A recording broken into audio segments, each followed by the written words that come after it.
Thursday afternoon chat. Your favorite artists with Jayar. Okay, perfect. Ladies and gentlemen, will you please put your little paws together, unless you're driving, for today's guest, Charlotte Gambill. How are you? I am so good. Good to be with you. Yes, we have mutual friends in my pastor. You've been coming a lot to our church. Yes, I have. Yeah. Which those in Atlanta right now wouldn't. I'm not even going to mention the church because not everybody's going to know it. But it was great to go to a church where let's get a guest speaker. Who are we going to go with? The assistant pastor? No, let's bring in Charlotte Gambill. So we're very blessed to get some of my favorite speakers in the world just as guest speakers at our church. Some people have to push play on a DVD of your talk. Yeah, I was real, up close and personal. Right. I was there. Yeah. We've been doing something with Interview Charlotte where we just for socials, and if I share a clip on Instagram, we want to give you the option with this green screen behind us to pick what you would like as the background. So I'm going to give you 3 options: the moon, the Shire from Lord of the Rings, or a jungle setting. What would you like to go with?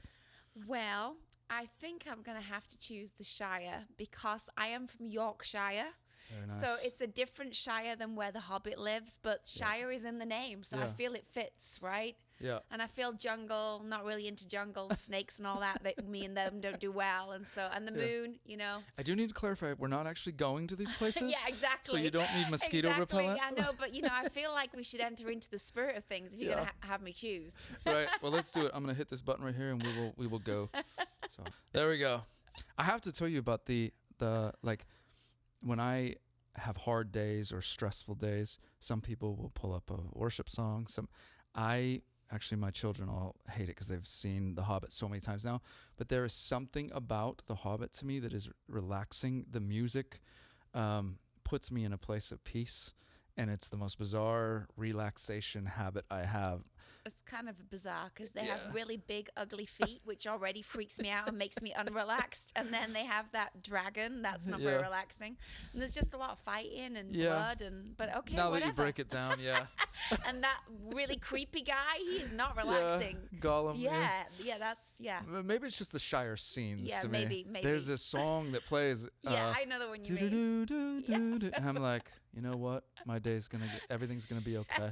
That's right. But we've got things to talk about. Let's talk about the new book, Dare to Be, that you wrote with Natalie Grant. Can you just walk us up? How did this come about? What's the heart behind it? Well, it's funny because I've actually written 15 books. This is like book 16 for me, I think, right? That's crazy. She does all the songs and then I do a lot of the writing. But this is the first book that I've ever done that was kind of telling of a story. And it's really the story of our friendship because Dare to Be is the event that we started together several years back now as friends. But the cool thing is there's a whole story behind it of 2 people that didn't know each other, God throwing our lives together. And then just the journey of what it looks like when we were daring, the days when we were failing, the days when we had success, the days when we didn't, the days when we agreed, the days when we disagreed. And so really every chapter takes you through a different chapter of our friendship over these last few years. So with Natalie. And it's been really fun to write it and remember all the stories that have happened over these last 15 years. Is there an Audible version? There is. We both read it. Oh, you read it. Okay, I was about to throw my name. We both read it. Just so you know, I did most of the reading. Okay. Yeah, thanks. She does the singing, I do the reading, clearly. Oh, okay. Hey, I could listen to you talk for hours. So it's definitely got the English on there. Yeah, I wonder if that's a world because I talk for a living like you. Well, it seems like, you write for a living now more than talk for a living. But, and so all places people can find literature. Or go to Amazon. That's the quickest and easiest to get it. But you can get it anywhere. Dare to Be book, the new one. As well as your slew of others. Yeah, I know, right? What about a box set for the future? You could, Just like start your own home library. Yeah, that'd be great. My audience knows that I'm an adopted Geordie. A Newcastle is sort of my second home. And so Yorkshire would be just like an hour down from there. Okay, Austin Villa territory. It goes down. No, not as far down. So you go down before Manchester. So like an hour up from Manchester, about an hour and a half down from Newcastle. The Midlands. Nope, not yet. Above the Midlands. Yeah, okay. Yorkshire, West Yorkshire. Where's the Lakes District? Okay, that's just above us to the off to the side. Gotcha. Us, yeah. I just bored the entire audience, but let's. That was for me. You and Matt Redman is a guy that I don't see him much since he left Passion City Church. Right. But the times that he and I talk and the times that I've spent in the UK, like, people know that God calls certain people to certain things and puts passions on their heart. And mine was Ireland growing up, and I went there and I was miserable. It's almost like God got me there to do something that was very Nineveh or a wilderness experience. Right. And years later, it's like my heart for the UK, having lived there and seen the hopelessness, between a drug epidemic and just straight hopelessness. I think I bother Matt Redman sometimes via email because I would drop, so many radio shows and all this stuff, and I make a good living and all this stuff, and I would give it all up tomorrow. If God said, I want you to go to the Church of England, which is dying out, and it's becoming museums. And I was in Stirling, Scotland a couple of years ago. My friend works at this Church of England church, and there was not one person without white hair. There was nobody under 60. Like, where are the children? And it broke my heart. They were singing songs from 1994 that they were singing in the church. There was no... Right. So you've spoken at my church. Maybe God's called you to a more worldwide thing, but your heart for the UK going forward, how can you describe to people in America about where the UK is, the church in the UK? Well, I think, the UK was known, wasn't it, for sending out all these missionaries, and now the UK needs all the missionaries to go back. Right. And so I married an American. So my husband's American. So I'm actually dual nationality, and God spoke over us before we were even married. There was a word over my life that I'd have a foot in two nations, in the UK and in America. Right. So I've always focused my attention while I do ministry in those two places. And for me, obviously, I grew up in the UK. My husband grew up in the USA. So we have a pretty cool perspective of both sides of what's good, what's bad, what's needed, what's missing. And in the UK, I think, Christianity pretty much died out because it became irrelevant to the mass population. I think it never moved forward. I think it did get stuck in a time warp. And then, we don't have a nation that says that in God they trust, or we don't have, all of that going on. But there's been a surgence of young people that are passionate about the gospel. Our church is thriving with lots of different age ranges, tons of young people, lots of different ethnicities and backgrounds and economic backgrounds. And so there is definitely a trend in the UK of the church growing and the church, emerging with a younger sound, which is awesome. But it just doesn't look like, the old buildings and the old stained glass windows, which are beautiful. But because we got so attached to a image of the church that kept us stuck, we've had to really move away from that for people to actually take us seriously. Would you agree with this, that there are, because talking to a guy that's from Germany, my Irish friends, there are pockets. Yes. And the pockets are on fire. Yes.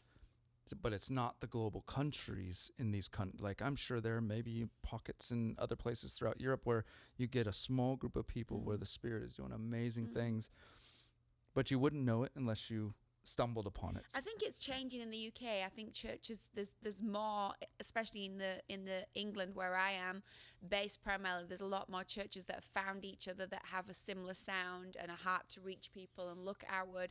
I just think the problem in England for so many years was that religion killed off the whole gospel message of Jesus Christ, that it became so legalistic, so religious, so tied to a building and so tied to a way of life that became irrelevant. It just didn't move on. And so what happened was, the church kind of died out, and then we just, you had heathens and you had just a whole different way of life. And so it was actually really easy when we were beginning to reach out to know who we were reaching out to. I think the problem in America is that we have lots of churches that are full of people, but they don't necessarily know Jesus. Right. And so it's harder to know who you're actually reaching, because a lot of people that need reaching are in the seats every Sunday. Right. So I think church is a routine out here for a lot of people. And I think in England, church became religious for a lot of people. So we had to deal with the religion part. Now I think the US has got to deal with the routine part, which I think COVID has tipped us into dealing with the routine part. Yeah, for sure. Let's go. You and Christine Kane, two ladies that, in my opinion, bring the presence of God. Every time I hear you, when you hear Christine Kane, it's like, fire. you were meant to do this. Right. and no one would doubt that you're having private Zoom sessions with the Father. And in my mind, you're the exact same, just a slightly different accent. But you were clearly born to do this. So was Christine. But what did Charlotte Gambill as an 8-year-old think she'd be doing one day?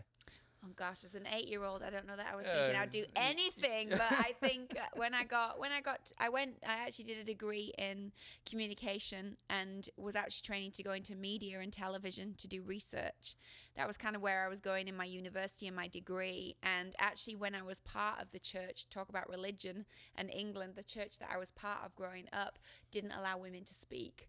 And if you did speak, you had to have your head covered and, all of that. So it was actually not even something that was put out there as something I could even aspire to do. But when I was 14, there was a word over my life from a person that was passing through, that was part of the ministry attached to our church. And he just had this word, and he'd been carrying it for months for someone called Charlotte. And it was in a leaders meeting, and I'd snuck in the back. And he basically delivered this word over my life at 14, saying I would open the word and preach to millions of people. And I had no idea what that meant. And I went home that night thinking, okay, God, I have no idea. And it pretty scared me because I was like, I'm not even really reading my Bible that much. Right. So I better either this is going to be I'm going to really believe this and do something about it. And I felt God take me to that scripture where it says that Paul turned to Timothy and said, don't let people look down on you because you're young, which is where most young people stop reading. Right. But the next part says, but commit yourself and devote yourself to studying the word and scripture so that when it's time, you're ready. Right. And I felt God say, that's what I need you to do for the next season. That's a great story. I had, when I was in Ireland, some woman, I was about to go back to Seattle. My missionary time in Ireland is over. I wanted to come here my whole life, and I'm here. And now all of a sudden, I'm coming back home with nothing. Was that it? Right. And some woman from Portland, we were praying over, we were about to leave this YWAM team to go disperse, go home. And I was just like, that was it. 2 years, God, of what? I felt alone the whole time. And this woman we were praying over each other, and this woman from Portland just I feel like God just keeps telling me the same thing. And as a Seattleite, we don't trust people from Portland. So I'm like, she's something, that ain't going to be good. But she's like, I just see you leading people in worship, millions, a sea of millions of people. And I felt like she said, you're singing to these people, leading them to Christ through song. And I put that away, tucked it away as she's Portland crazy. And cause first of all, I don't sing. I don't play guitar. I came home from Ireland and I picked up guitar because I'm like, if she was right, these are going to start magically being great chords. My voice is going to magically be great. And I forgot about it for 15, 20 years, forgot about that day. She was wrong. And here I am, and my audience is millions of people in a time where the world went very dark. And all of a sudden, faith music is no longer just some sort of soundtrack to the subculture. These songs are now life for people. Right. And here I am in front of this microphone. And I thought about her the other day, and I went, I think that it happened. Right. And I think sometimes when things like that happen, we try and do God's job for him, and we try and work it all out and make it all happen. And I think the beauty of what we're both sharing is that actually God just shows you a glimpse of something to captivate your heart. And then it's up to you then to just be diligent in the small steps. Like no one asked me to go preach at 14. Nobody asked me to go preach at 16, 17, 18. I think I preached my first message when I was 21 years of age to a small room of people. Yeah. So I think it's just understanding that it's the step by step that we take then of diligence and doing the work and devoting ourselves to the work. Yeah. Like you just got busy and got on with doing what was in front of you. And then you realize, oh, that's what it was. Yeah. But I think a lot of times people try and force what they think God's saying into what they think it should look like, and then you're in trouble. They print the business card before there's even a business. They do start singing. Yeah. Well, great point. I'd been in church for 44 years. Somebody told me that, when Samuel anointed David, the little boy, here's all the brothers, you're not it, you're not it. He went back to sheep. Yeah, right. He didn't become king till years later. Right. And that's very much what your situation and mine are. Right. He plants it. Yeah. And then he goes and preps you. Right. Then it comes years later. Right. So last question for you. Growing up in Yorkshire, we've been asking a lot of the artists this fall, perks of your parents' job. And I'll start you out by saying, My father worked at a grocery store for 40 years, changing each price tag. Whatever the price was, he had to go print it. Not an exciting job, but that was his job. So as a kid, I got to just roam the aisles after closing time, all alone, just running down the aisles. You know, that's not an exciting perk, but it's a specific perk to my life. What was it for you growing up? Either parent. My parents, my dad pastored in the church for my parents, first of all, they had me when they were 16 and 17, so very young at school, got saved, ended up pastoring. So I think it was kind of similar. Like we were always there. We had to set up, we had to tear down. And I think it was literally, you know, when the church auditorium's empty and you can run up and down all the aisle and you can dive bomb on the stage and you can climb on the chairs. And yeah, I think it was that, like playing hide and seek in the church building. That was pretty cool. Oh yeah, I've done that before. Looking forward to diving into the new book, Dare to Be. And this is a first timer on the show that I've been trying to pull off for a while. So I'm glad we were finally able to do it. Thank you for your heart. And thanks for joining us. Thanks for having me. The Thursday Afternoon Chat. Your favorite artists with Jayar.